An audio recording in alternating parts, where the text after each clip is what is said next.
सवाल करना चाहिए कि अल्लाह ने हमें क्यों बनाया। कोई रीजन होगा ना हमें बनाने का कि हमें बनाया क्यों और हमारी दुनिया में लाया क्यों। कुरान की एक आयत एकदम सिंपल, एकदम स्ट्रेट, इजी टू अंडरस्टैंड। क्या है वो आयत? उसका तर्जुमा ये है कि वो कहती है कि अल्लाह ने जितने भी जिन है और जितने भी इंसान है उन्हें अपनी इबादत के लिए बनाया है। हाँ? अब फिर उसका खुलासा हमें रसूलुल्लाह सल्लल्लाहु अलैहि वसल्लम ने क्या दिया है कि इंसान दुनिया में हर उस चीज का फायदा भी ले सकता है, दुनिया की चीज का, और दुनिया में रहने के लिए जो जो असबाब है उसका भी इस्तेमाल कर सकता है, एज लॉन्ग एज हम इस्लाम को और उसकी शरीयत को जहन में रखें। इस दायरे में हम जो भी कर सकते हैं हम वो करें। अब जब बात आती है तो हमेशा बात आती है कि रिस्ट्रिक्शंस, अल्लाह की तरफ से रिस्ट्रिक्शंस क्या है। उस दिन मैं एक चीज पढ़ रही थी और बस मैंने कहा ये कितनी सही बात है। जब बात आती है कहती है चलो अल्लाह ने इस चीज को हराम कर दिया। अब आप ड्रिंक की बात हो, है ना, अल्लाह ने किस ड्रिंक को हराम किया? शराब को हराम किया है। अब आप सोचिए शराब के अलावा कितनी चीजें हैं जो आप पी सकते हो, हजारों चीजें हैं जो आप पी सकते हो, लेकिन हराम क्या किया है? सिर्फ एक ही चीज। और जब हाईलाइट होती है तो वो एक ही चीज की इतनी हाईलाइट होती है, ये हराम वो हराम वो हराम, तो हर कोई ये कहता है अरे तुम्हारे में तो ये भी हराम है ये भी हराम है। लेकिन जब आप उसका खुलासा करो और पढ़ो तो लगता है नहीं, अल्लाह ने तो पीने के लिए हजारों लाखों चीज बनाई है एक तरीके से, लेकिन हराम तो सिर्फ एक ही चीज रखती है। कितना आसान। अब खाने के लिए देखो, हराम क्या? एक ही चीज, बाकी हलाल हमारे लिए ज्यादा चीजें हैं कंपेयर टू हराम। तो अल्लाह सुब्हानहू व तआला ने हमें दिया ज्यादा है, रिस्ट्रिक्शंस बहुत कम चीज पे है। तो इस्लामिक जो लाइफ है ना वो बहुत इजी है। अब डिपेंड करता है कि आप उस लाइफ को कैसे सोचते हो। अगर आप इस चीज को बोझ समझोगे तो ये आपको बोझ ही लगेगी। अगर इस चीज को आप लाइट समझोगे, आप सोचोगे नहीं ये तो कितना आसान है। अब पहले मुझे लगता था कि जब मुझे चेंज का टाइम था मुझे लगता था, क्योंकि मेरे पास सही दावत नहीं आई थी, मैं सही इस्लाम समझ नहीं पाई थी, तो जो भी मैं ऊपर बैठी थी मुझे लगता था बाप रे, जब चेंज हो रही थी मुझे लगता था ये भी नहीं कर पाऊंगी, अब ये भी नहीं हो पाएगा, ये भी नहीं कर सकते। अरे नहीं, मतलब मौलवियों से कौन शादी करेगा, वो तो मतलब दूसरी लाइफ ही खत्म मौलवी से शादी करने के बाद। मुझे लगता था मौलवी बहुत बोरिंग होते हैं, उनकी लाइफ में क्या ही है, कुछ ही नहीं, सिर्फ मस्जिद से घर, घर से मस्जिद, और क्या करते हैं रोमांटिक तो बातें क्या ही करेंगे, आता ही क्या है ना, उनको कुछ पता ही नहीं होता है। तो मेरी जिंदगी में इतना कुछ क्वेश्चन चल रहा था। एंड आई रिमेम्बर जब मेरे भी शौहर है, जब मैं उनसे पहली जब उनको मैं एक बार मिली थी, जब मैं मौलाना साहब से मिलने जा रही थी, मेरी अम्मी थे वो थे, एंड आई रिमेम्बर हम लोग वापस आ रहे थे वहां से मिलके, और हम गाड़ी में बैठे थे और मुझे वो लोग ड्रॉप कर रहे थे, मेरी अम्मी अब्बू मेरी आंटी थे। एंड आई रिमेम्बर हम गाड़ी में बैठे थे एंड गाड़ी इतनी सुनसान, मतलब कुछ गाड़ी में बज नहीं रहा था। अब जाहिर सी बात है तब मैं बदली नहीं थी, तो मुझे गाना सुनने की आदत थी इस वक्त, तो मुझे ऐसा लगता था कोई गाड़ी में बिना गाना बजाए बैठ कैसे सकता है। मुझे लगा बहुत बोरिंग लोग हैं, वाकई बहुत बोरिंग लोग हैं, क्योंकि उस वक्त अल्लाह जिस चीज को नापसंद करते थे मेरे दिल में उसके लिए मोहब्बत थी, उस हराम के लिए मोहब्बत थी। देखो जब तक आप गंदी चीजों के लिए सिर्फ नहीं करना इज नॉट इम्पोर्टेंट, नहीं करने के साथ आपको अपने दिल में उस चीज के लिए नफरत पैदा करनी है। जब तक आप गंदी चीजों से नफरत नहीं करोगे ना, फिर आप कहोगे कि मैं छोड़ना चाहती हूँ पर छूट नहीं रहा है। अब मेरी कितनी हिजाबी बहनें जो मुझे कहती है कि पता है बाजी म्यूजिक नहीं छूट रहा, क्योंकि आप उससे नफरत नहीं कर रहे हो, आप सिर्फ सोच रहे हो कि अल्लाह को नहीं पसंद म्यूजिक, तो मुझे म्यूजिक नहीं सुनना चाहिए, पर अभी तक आपके दिल में उस चीज के लिए नफरत नहीं पैदा हुई है। देखो मैंने एक इंसान से, हमारे पड़ोसी हमसे लड़ ले, फौरन दिल में नफरत पैदा हो जाती है, दूसरे दिन से देखेंगे भी नहीं, चाहे इंसान हमारे कितने सामने भी क्यों ना हो, किसी दोस्त से झगड़ा हो जाए, एक सेकंड में नफरत पैदा हो जाती है। तो जहाँ नहीं होनी चाहिए हम वहां पे नफरत पैदा कर रहे हैं, लेकिन जहाँ होनी चाहिए, जहाँ से अल्लाह बहुत हमसे नाराज होते हैं, वहां नहीं हो रही है। तो जाहिर सी बात है, अब जब मैं आई तो मुझे ऐसा लग रहा था बस ये जल्दी जल्दी में होटल पहुंच जाऊं ताकि मैं जाके थोड़ा अपना, क्योंकि मैं इंडिया में नहीं थी इस वक्त, तो मैंने सोचा एंजॉय करूंगी। अब जब मैं उस वक्त को सोचती हूँ तो मुझे इतनी हंसी आती है, क्योंकि जब मैं 2020 में अपने आप के अंदर तब्दीली लाई, तो मेरी जिंदगी में जो सबसे पहली तब्दीली आई थी वो थी कि मैं आज के बाद टीवी कभी नहीं देखूंगी। जो रमजान का चांद रात था, तो मैंने, मेरी मम्मी की बेडरूम में भी टीवी होती थी, हॉल में टीवी होती थी, सब लोग टीवी देखते थे, सीरियल, अजान के टाइम पे म्यूट कर दो, अजान खत्म वापस से ऑन कर दो, है ना, नमाज का कोई फटाफट पढ़ लो, ज्यादा ध्यान जो टीवी में म्यूट पे भी चल रहा है उस पे होता था। अजान का जवाब नहीं दिया जाता था, क्योंकि पता ही नहीं था, अहमियत ही नहीं थी, हमें अजान का तर्जुमा ही नहीं पता है। जिस दिन हम अजान का तर्जुमा जान लेंगे और उसे रिपीट करने के सवाब पता चल जाए इंसान को, इंसान कहेगा कि आज यहाँ पे अगर 10 अजान भी होगी ना ईशा की, सबका जवाब दूंगी मैं। ये क्यों? क्योंकि हमें पता ही नहीं है। तो जब ये चीज आप जानोगे तब आपको इससे मोहब्बत होगी। एंड आई रिमेम्बर, जब मैं वापस आई और जब मैं अब उस बात को सोचती हूँ, तो जैसे अगर लॉकडाउन में मैंने टीवी बंद कर दिया, मैंने कहा आज के बाद कभी नहीं देखूंगी टीवी। उसके बाद वो एक चीज में, जो मेरा पहला स्टेप था चांद रात में, मैंने देखा मेरे वक्त में कितनी बरकत आ गई। अब मैं ज्यादा चीजें कर पा रही हूँ, है ना, दुनिया की भी और दीन की भी। मैं पढ़ाई ज्यादा कर पा रही हूँ, मैं कुरान ज्यादा पढ़ पा रही हूँ, मैं दूसरी चीजों में फोकस ज्यादा कर पा रही हूँ, क्योंकि मेरा दिमाग गानों से हट गया है, मेरा दिमाग सीरियल में क्या होता है उससे हट गया है। तो मेरा दिमाग अब फ्री है। अब वो फ्री है तो कुछ अच्छी चीज में लगाती हूँ। कुछ चीजें मैं सीख पा रही थी, कुछ नए सूरा में शुरू करी ताकि मैं ये सूरा सीख जाऊं, ये कोई चीज सीख जाऊं, किसी चीज का तर्जुमा पढ़ना शुरू कर दिया। उसके बाद जैसे जैसे वक्त जाते गया, मैंने डिसाइड किया, उस वक्त क्योंकि चीजें बाहर नहीं थी, तब तक हिजाब नहीं लिया था, रमजान ही था, मैंने डिसाइड किया कि आज के बाद मैं किसी नामहरम से बात नहीं करूंगी जब तक मेरा निकाह नहीं हो जाता, है ना। अब वो तो नहीं पता था कि इतनी जल्दी हो जाएगा लॉकडाउन के बाद, तो तब मैंने डिसाइड किया था कि अब किसी से बात नहीं करूंगी। वो मेरा सेकंड स्टेप था। थर्ड स्टेप, क्योंकि उस वक्त मेरी यौम विलादत का वक्त आ रहा था, तो मेरे कुछ फ्रेंड्स जिन्हें आदत है रात के 12 बजे घर आ जाने की, वो उस रात टपक पड़े रात के 12 बजे। और जब मैंने उनको देखा तो मैं सोची ये लोग क्यों आए हैं, लेकिन अंदर सोची कि इन्हें तो पता ही नहीं है ना कि मेरे अंदर अभी क्या हो रहा है और क्या बदलाव आ रहा है। मुझे किसी को बताना भी नहीं था उस वक्त। तो मैंने सोचा ठीक है, आ जाओ, ये आखिरी साल है, अगले साल से तुम कोई यहाँ दिखने नहीं वाले हो और ना ही ऐसी कोई यौम विलादत होने वाली है, कोई बर्थडे सेलिब्रेट, क्योंकि तब तक मैं समझ चुकी थी कि बर्थडे सेलिब्रेट करना भी हराम है और उसके अलावा ये एक शैतानी रिचुअल है जो किया जाता है।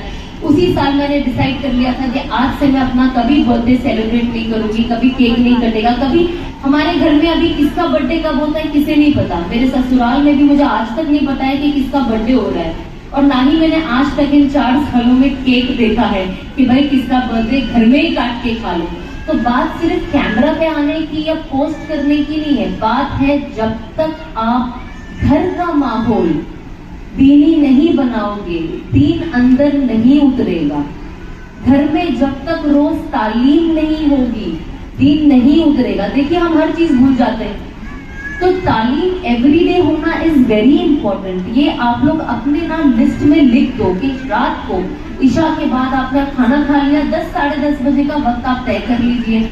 हम सब बॉम्बे में रहने वाले लोग हैं, मुमरा में, जो जितने लोग बॉम्बे साइड है, हम सबको लेट सोने की आदत है। कोई यहाँ पे 9 बजे सोने वाला नहीं है, जिसमें गुजरात वालों की बात कर रही हूँ। हमारे यहाँ तो 10 बजे सब खत्म। अब लगता है क्या करूँ, कितना ही टाइम है यहाँ पे। तो बॉम्बे में वैसा सिचुएशन नहीं है। तो यहाँ पे आप 10:30 बजे अम्मी है, अब्बू है, पूरी फैमिली घर में जमा हो जाओ। आप फजाइल अमाल खोले, आप एक रिवाज उसके अंदर जो है पढ़े, उसके बाद उसका खुलासा करें, अपने बच्चों को बताएं। देखिए जब तक ये तालीम घर में रोज नहीं होगी ना, इंसान जब ये होती है ना, तो एक इंसान जज्बात के साथ सोता है और जब वो उठता है तो वो जज्बात के साथ उठता है। इसीलिए अल्लाह ने उठते बराबर आपके ऊपर फजर नमाज रखी है। अब वो कितने जल्दी है, अंधेरे में, सुबह में, है ना, सनराइज भी नहीं होता है। तो इंसान फिर उस जोश के साथ उठता है कि अब अल्लाह का नाम लेके उठे हैं, तो जाहिर सी बात है अंदर करने का और अल्लाह के रास्ते पे चलने का एक जज्बा होता है। तो जब तक वो चीज हमारी जिंदगी में नहीं आएगी, जज्बा आना इज वेरी वेरी डिफिकल्ट। अब बहुत सारे लोग ये भी कहते हैं कि हम सब दुआ, I'm sure यहाँ पे जितने भी लोग हैं, इंक्लूडिंग मैं हर वक्त दुआ करती हूँ, अल्लाह तू मुझे हिदायत दे, अल्लाह तू मुझे हिदायत दे, मुझे सिरातुल मुस्तकीम के रास्ते पे रख। मुझे नहीं पता कि मैं क्या गलत कर रही हूँ, जो मैं कर रही हूँ तू माफ कर, और उस चीज से भी मुझे निकाल। अगर मेरे दिल में ऐसी कोई भी चीज की मोहब्बत बाकी है लेकिन तू मुझसे पसंद नहीं करता, तो मेरे दिल से निकाल दे, मुझे नहीं चाहिए वो चीज। ये चीज मेरी जिंदगी में पहले रियलाइजेशन में नहीं थी, क्योंकि दुनिया हावी थी। लेकिन जब आज भी दुनिया में अच्छे से एंजॉय कर ही रही हूँ, दीन के साथ बहुत मजा आता है। पहले जो जगह पे मैं घूमने फिरने जाया करती थी बिना हिजाब पहने, नॉर्मल कपड़ा पहने, आज भी मैं वही जगह जा रही हूँ, बल्कि और इज्जत से जा रही हूँ। मुझे ऐसा लगता है जो जितनी लेडीज वुमेन एम्पावरमेंट की जो बात करती है ना कि औरतें ये कर सकती है, वो कर सकती है, तो मुझे ऐसा लगता है कि मेरी जिंदगी में तो कोई चीज का फर्क नहीं पड़ा। हाँ, जहाँ पे मुझे लगता है मुझे ये सब जगहों में नहीं जाना है, मैं नहीं जाती हूँ। मैं ये नहीं कहूंगी कि मेरी जर्नी बहुत इजी थी, मुश्किल थी, सारे दोस्त छूट गए, सिंपल। ये हुआ है मेरे साथ। जितने भी मेरे फ्रेंड्स थे सब, मुझे नहीं पता वो लोग किधर है, कोई भी नहीं है मेरी जिंदगी में पुराने। एक दो होएंगे मुश्किल से, और लेकिन बहुत प्यार दिखाते थे, वो मुझे मैसेज भी नहीं करते। तो ये जिंदगी का नाम है। अगर आप सोचोगे, देखिए दीन, अगर आप दीन भी पढ़े, इस्लाम के बारे में आप सीरत पढ़े, रसूलुल्लाह सल्लल्लाहु अलैहि वसल्लम की, किसी भी नबी की, आदम अलैहिस्सलाम से आप उठा ले, दीन इज अबाउट कुर्बानी। जब तक कुर्बानी नहीं दोगे ना, कुछ नहीं मिलेगा। आज हम दुनिया में भी है ना, दुनिया की चीजें हासिल करना है, पढ़ाई करनी है, कुर्बानी है कि नहीं है? आज बाप की कुर्बानी, सुबह उठ के वो काम पे जाते हैं ताकि घर चला सके, बीवी के लिए खर्चा, घर के लिए खर्चा, बच्चों की पढ़ाई, उनका माँ की कुर्बानी, सुबह उठती है ना, सोने का भी सबका मन करता है, लेकिन शौहर को खाना देना है, टिफिन बांट के देना है, कोई जॉब पे जाता है, बच्चों को सुबह उठ के, मेरा भी बच्चा है 1 साल का, मुझे उठना पड़ता है सुबह, चाहे मुझे नींद क्यों ना आए। पहले तो ऐसा था कि जब मैं सोती थी कोई मेरे बेडरूम में नॉक भी नहीं करता था, मुझे इतना गुस्सा आता था, मुझे नींद से कैसे उठा दिया, मेरा बच्चा पूरी रात उठाता है मुझे, क्यों, सो जाओ, सुबह मिलेंगे। लेकिन तब आपको रियलाइज कि ये जो कुर्बानी जो मैंने सुनी है ना, ये जब मैंने एक्सपीरियंस किया, अब मेरा बच्चा ऐसे भी हिलता है ना, मैं फौरन उठ जाती हूँ, क्या हुआ, नींद में लोरियां गाती हूँ, क्या क्या गाती हूँ। और अगर मेरे बाजू में बच्चा ना हो तो मैं किसी को जवाब नहीं दूँ। तो हर किसी को प्यारी होती है, लेकिन यही कुर्बानी होती है। हम बच्चों के लिए, आज बच्चे जितने लोग पढ़ते हैं, चाहे स्कूल जाते हैं, मदरसा जाते हैं, कुर्बानी दे रहे हैं ना, कितनी मेहनत कर रहे हैं। मेरे घर में 7 साल की छोटी छोटी जो बच्चियां हैं, मेरी ननद की, वो लोग जो सुबह 6 बजे से जाते हैं, शाम को 7 बजे जाते हैं, 9 बजे तो सब बेहोश मतलब सोना है तो मतलब कितने थक जाते हैं। मदरसा स्कूल, ट्यूशन, होमवर्क, माशाल्लाह से सब आधा कुरान के हाफिज हो चुके, 2 तो पूरे हो चुके, अगले साल फारिग हो जाएंगे इंशाअल्लाह। तो ये सारी चीजें देखिए कहाँ से आती है, कुर्बानी से। हाँ, आज जो हमें दीन हासिल हुआ है, कैसे हासिल हुआ है? कुर्बानी से ना। इतने लोग रसूलुल्लाह सल्लल्लाहु अलैहि वसल्लम के बाद, उनके साथ उनके सहाबा, जितने लोग ने लड़े हैं और जैसे दीन फैलाया है, दावत का काम, तबलीग का काम जो ये किया है, तब जाके आज दीन हमें मिला है ना। हमें तो आसानी से दीन मिल गया है। वो कहते हैं ना, उंगली काट के शहीदों में नाम लिख दिया है, हमारे साथ वो मामला है। हमने किया कुछ नहीं है, लेकिन दीन हमें मिल गया है। अब हमें इनकी वैल्यू समझनी है। जब तक आप ला इलाहा इल्लल्लाह मुहम्मदुर रसूलुल्लाह, इसकी आप इम्पोर्टेंस नहीं समझोगे, आप समझ ही नहीं पाओगे दीन क्या है। और सबसे सिंपल बात, जितना ला इलाहा इल्लल्लाह आपके दिल में उतरेगा, उतना मोहम्मदुर रसूलुल्लाह आपके जाहिर तौर पे दिखेगा। कहते हैं ना, ला इलाहा इल्लल्लाह दिखा नहीं सकते, मोहम्मदुर रसूलुल्लाह छुपा नहीं सकते। जाहिर सी बात है, जो इंसान के अंदर कलमा है, जो ला इलाहा को समझेगा, वो अपने अल्लाह के रसूल की सुन्नतों को जाया होने देगा? नहीं होने देगा। ऑटोमेटिक ये हिजाब की मोहब्बत मेरे अंदर कैसे आई? जब मैं अल्लाह को पहचानी, मुझे लगा मैं कैसी गफलत की जिंदगी में हूँ, मुझे तो मर ही जाना है। एक दिन सब मर गए, बड़े बड़े लोग मर गए, जहाँ हमें लगता था इनके बिना दुनिया कैसे चलेगी, इनके बिना ये कैसे चलेगा, उनके बिना वो कैसे चलेगा, सब कब्र में चले गए। एक दिन हमें भी जाना है और हमें कोई याद नहीं रखेगा। दुनिया तो बहुत दूर की बात है, हमें अपनी औलाद भी कुछ साल के लिए याद रख ले, बहुत बड़ी बात है। जमाना बहुत खराब है आज आप खुद सोचिए, यहाँ पे जितने भी बड़ी औरतें हैं जिनके माँ बाप नहीं है अभी, आप खुद सोचिए कि आप कितने बार अपने माँ बाप को रोज याद करते हो, कितना पढ़ के भेजते हो। उनकी कब्रों पे कौन जाता है? हमारी भी कब्रें ऐसी सूखी वीरान होगी एक दिन, उसके अंदर सिर्फ एक चीज की होगी, वो है हमारे अमाल की। आपको अपने कब्र में जाने के बाद आपकी औलाद आपके लिए क्या करती है? अगर हम एक हटा दें हमारी तालीम, जो भी हमारे बच्चे, इंशाल्लाह हमें तो दुआ ही करना चाहिए कि हमारे बच्चे अच्छा पढ़ाई करें ताकि आगे हमारे लिए सदका जारिया बने। लेकिन उसके अलावा अगर आपने अपने ऊपर इतनी मेहनत करी है तो इंशाल्लाह आपको आपका अमाल ही बचाएगा कब्र में, है ना। आज हम किसी की कोई गारंटी नहीं दे सकते कि कल हमारे लिए क्या होगा। मौत कहते हैं ना, मलिकुल मौत हर घर में, हर इंसान के लिए दिन में 5 वक्त आके दस्तक देती है कि उसका लेके जाने का वक्त आ गया है कि नहीं। सोचिए, हमें ऐसा लग रहा है वाओ अभी तो मैं बस I am only 18, I am only 20, 30, 40। आज हम सुनते हैं इसको हार्ट अटैक आ गया, अरे तो 40 साल का, कितना जवान, अच्छी हेल्थ, जिम करने जाते थे, लड़का हो या लड़की हो, फिट थे, अचानक कैसे हो गया? कोई बीमारी नहीं। तो आज हमें किसी को नहीं पता यहाँ पे जितने लोग हैं किसका कितना वक्त लिखा है इस दुनिया में। हम में से कोई 5 मिनट की भी गारंटी नहीं दे सकता है। तो हम किस गफलत की जिंदगी में हैं? मर के हमें अल्लाह के पास ही जाना है ना। तभी तो दुआ पढ़ते हैं ना कि अल्लाह की तरफ से ही आए और अल्लाह के पास ही लौटाने जाने वाले हैं। लेकिन तो भी हमारे दिल में, दिमाग में ये बात क्यों नहीं घुसती कि हम अल्लाह को जाके क्या जवाब देंगे? अब आप किसी के साथ कुछ बात करो तो कहते मेरे अल्लाह का मामला है। बेशक आपके अल्लाह का मामला है, लेकिन कुछ तो चीज होनी चाहिए ना। आज हमें कोशिश करनी चाहिए कि हम अपने दीन को पकड़ के चले, है ना। दीन को पकड़ के चलने में ही कामयाबी है। कुरान में कितना क्लियर है, अल्लाह ने कहा है कुरान में, जो इंसान मेरे नबी के रास्ते को फॉलो करेगा उसके लिए 100% कामयाबी है, और जो गैरों का देखा देखी करेगा उसके लिए 100% नाकामयाबी है। ये एकदम क्लियर सिंपल तर्जुमा है कुरान में, इसमें कोई रॉकेट साइंस नहीं है समझने के लिए। आज देखिए हमने हर चीज में गैरों का तरीका अपना लिया है। गैर महरमों से गले मिलना, हाथ मिलना हमें कोई बड़ी बात नहीं लगती है, जबकि अल्लाह के नबी ने हदीस में क्या कहा कि किसी गैर महरम को मेरा हाथ छूट जाए इससे अच्छा है कि मेरे सर पे कील ठोक दिया जाए। ये हदीस है कि इससे अच्छा मेरे सर पे कील ठोक दिया जाए, सिर्फ ऐसा नॉर्मल हाथ लग जाना भी। तो आप सोचिए कितनी बड़ी बात है ये। आज हमको जरा सा लग जाए, जरा सा जल जाए, हम उस हाथ को ऐसे लेकर बैठेंगे। और ये चीज आपके साथ कब्र में बार बार बार बार होते रहेगी।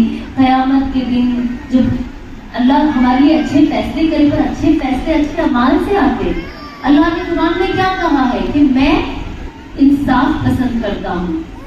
दुनिया में भी अल्लाह ने क्या कहा है, अगर जुल्म करने वाला गैर ईमान वाला हो, क्या कहा है, जुल्म करने वाला अगर ईमान वाला हो, मुसलमान हो, और जिस पे जुल्म हो रहा है वो गैर ईमान वाला हो, तो अल्लाह किसका साथ देगा?